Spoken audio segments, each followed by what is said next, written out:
سارے امتحانات دیے.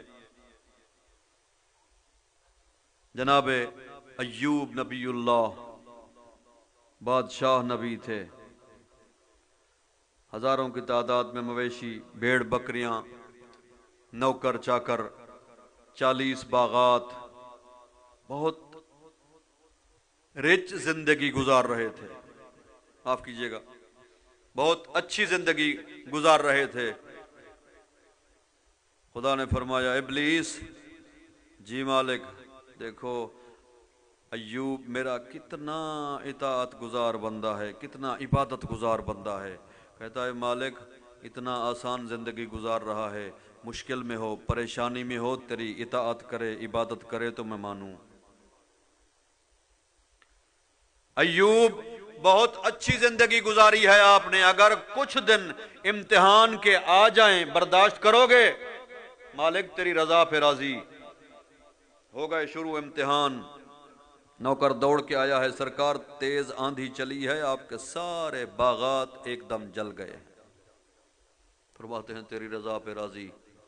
پھر نوکر دوڑتا آیا ہے، سرکار بیماری آئی ہے، سارے مویشی مر گئے ہیں. مالک تیری رضا پہ راضی. پھر نوکر دوڑتا آیا ہے، 10 بیٹے تھے کہ آپ کے 10 بیٹے، ایک بھائی کے گھر کھانے کی دعوت تھی، کمرے میں موجود تھے، چھت گری ہے، 10 کے 10 مر گئے ہیں. مالک تیری رضا پہ راضی.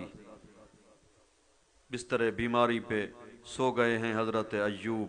یہ دنیا کہتی ہے، اور یہ بھی شیعوں کا نظریہ نہیں ہے، ہمارے عقیدہ کے مطابق نبی کو، امام کو کبھی بھی ایسی بیماری نہیں لگ سکتی جو تنافر الناس کا سبب بنے. 2004 نجف میں میں نے ایک درس پڑھا ہے، باقی سارے میں نے قم میں نجف میں ایک ہی درس پڑھا تھا، درس اخلاق آیت اللہ العظمی حافظ بشیر حسین نجفی صاحب کی خدمت میں.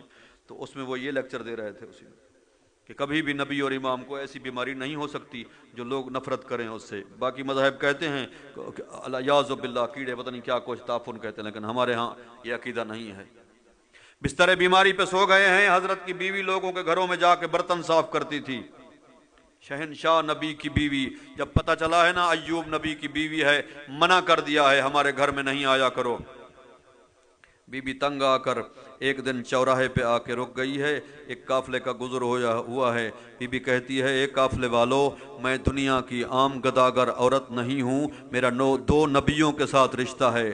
میں یوسف نبی کے خاندان سے ہوں، ایوب نبی کی بیوی ہوں. تو قافلے میں سے ایک شخص بول کے کہتا ہے اے بی بی، ہم نے سنا ہے یوسف نبی کے خاندان کی عورتوں کے سر کے بال سنہری ہوتے ہیں، آپ سر کے بال دکھائیے، جو کہیں گے ہم آپ کی ہیلپ کریں گے، مدد کریں گے.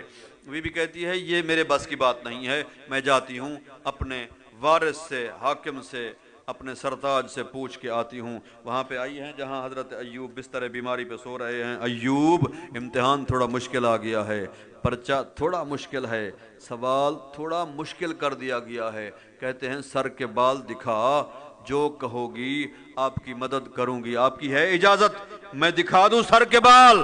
تڑپ گیا ہے بستر بیماری پہ. مالک جاگیریں ختم ہو گئی، میں برداشت کرتا آیا ہوں. 10 کے 10 بیٹے ایک ہی وقت میں مر گئے، میں برداشت کرتا آیا ہوں. مالک کام کرنے سے میری بیوی کو منع کر دیا گیا ہے، میں برداشت کرتا آیا ہوں. مالک یہ میری ناموس کا مسئلہ ہے، میں نبی ہوں. میں کہوں گا ایوب آپ کی بیوی کو سر کے بال دکھانے کا کہا گیا ہے، دیکھے تو کسی نے نہیں ہے. میں قربان جاؤں، علی جیسے شریف باپ کی بیٹی 36 شہروں سے گزری ہے، سر پہ چادر نہیں تھی. اجرکم اللہ، اجرکم اللہ.